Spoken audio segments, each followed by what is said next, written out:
Everybody, I just finished The Sellout by Paul Beatty, a book recommended to me by my friend Walter Masterson. It's the 13th book in a series where I'm trying to read 30 books recommended to me by 30 friends on TikTok in the year before I turned 30. This book, as Walter warned me, is pretty fucking biting. Its premise is a black man goes before the Supreme Court for trying to reinstate slavery and segregation. So I say, first and foremost, it is definitely not for the faint of heart, but it is an incredibly funny and sharp book that tries to poke holes in the idea of a post-racial America and demonstrates just how ridiculous that notion is. Yes, this book sounds kind of crazy, and it is in a way that I think almost no other book is. But what's even crazier is that the main character of this book isn't even like some deeply ignorant racist. He's somebody that has very profound and insightful commentaries on race that is doing all of this just because he wants to put his town back on the map. It's a premise that you feel like should not work.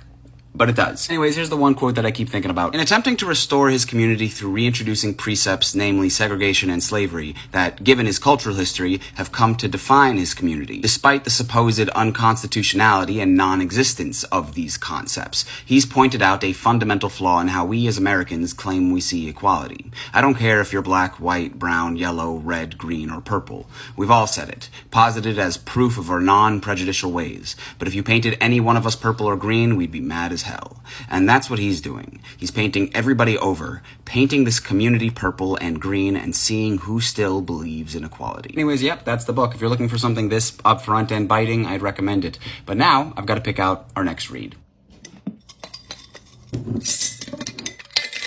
The person picking out our next read is going to be Denisha Carter. And Denisha's book is right over there. Hi, Yuval. My book suggestion for your 30 Books Under 30 series is a tale for the time being. Though metafictional and difficult to read at times, I think it bears great life lessons. Thank you, Denisha. I've got a tale for the time being right over here, ready to read. At 422 pages, reading 27 pages a day, it should take me 16 days to read this book, which means if I start tomorrow, July 9th, I should be finished by July 24th, which means I should be back here on July 25th to talk about the book as well as to pick out our next read. Hasta la pasta.